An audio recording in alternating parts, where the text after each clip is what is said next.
Video frame में जो आप कारीगर को देख रहे हैं और जो कारीगर जो चीज़ों को कर रहे हैं, अगर इस वक्त मैं बताऊं तो आपको, मैं थनौद में हूं। थनौद यानी कि शिल्पकार ग्राम दुर्ग का एक ऐसा ग्राम है जहां अनेक मूर्तियां, अनेक प्रकार की मूर्तियां, बड़ी से बड़ी और छोटी से छोटी मूर्तियां बनती हैं।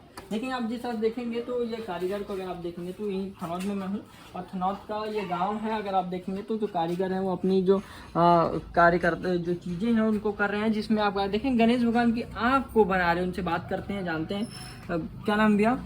मेरा नाम योगेंद्र कुंभकार है।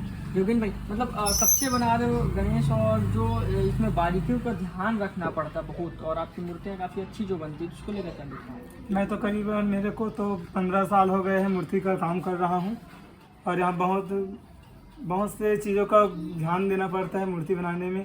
थोड़ी सी चीज़ों में अच्छे से ध्यान दे तो मूर्ति खिल जाता है और थोड़े से ध्यान नहीं दे तो बिगड़ भी जाता है। पहले देखा जाता है कि जो पीओपी की मूर्तियाँ चलती थी, प्लास्टर ऑफ पेरिस की मूर्तियाँ चलती थी, अब जो है मिट्टी की मूर्ति की तरफ लोग ज़्यादा आ रहे हैं, तो इसको लेकर क्या देखते हैं? ऐसा अचानक से कैसे होगा?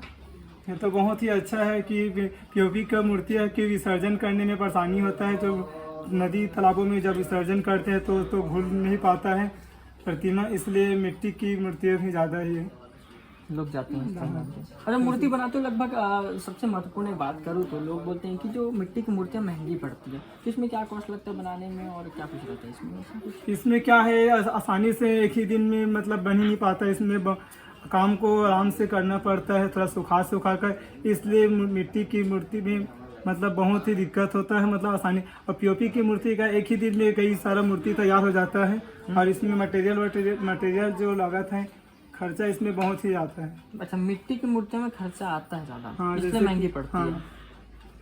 रस्सी है, रस्सी ये वगैरह मूर्ति सब कहाँ चीज़। की है? ये मूर्ति कहाँ की है? ये मूर्ति जाएगा अपना धंधा जाएगा, धंधा जाएगा। और ये वो आप चंदपुरी जाएगा। चनखुरी जाएगा। ये कितने की होगी मूर्ति लगभग? ये मूर्ति करीबन है मेरे को 25,000 की है। 25,000 के हिसाब से लगभग कितने? 6 फीट, 5 फीट? नहीं, 6 फीट का है। 6 फीट की है। चलिए देखिए, अगर आपको बताऊं तो जो मिट्टी की मूर्तियां होती हैं उन्हें सर्वश्रेष्ठ माना जाता है, पूजा के लिए भी सर्वश्रेष्ठ माना जाता है। आप देखेंगे तो यहाँ लगातार अगर आप मूर्तियां देखेंगे, फिनिशिंग अगर आप मूर्तियों की देखेंगे तो आपको समझ में आएगा कि जो मूर्तियों की फिनिशिंग है, वाकई में जो कारीगर जो चीज़ें करते हैं, जो कारीगरी करते हैं, उसका ये पैसा लेते हैं। जो पीओपी की आप मूर्तियाँ देखते हैं ना, बड़ी बड़ी मूर्तियाँ देखते हैं, 20 फीट, 25 फीट, 30 फीट की मूर्तियाँ देखते हैं, वो एक दिन में ही बन जाती है, क्योंकि प्लास्टर ऑफ पेरिस का रहता है, वो सीधा जमाना रहता है और निकालना रहता है मूर्ति, उसमें बस पेंटिंग का काम रहता है, उसमें कुछ नहीं है। बाकी अगर आप ये मूर्तियाँ देखेंगे तो उसमें आपको कई महीनों मेहनत करना पड़ेगा, तब ये मूर्तियाँ बनती हैं। इसी खास अपडेट के लिए हमारे साथ बने रहे। कैमरा पर्सन प्रवीण के साथ मैं प्रांजलि यादव, दुर्ग, छत्तीसगढ़।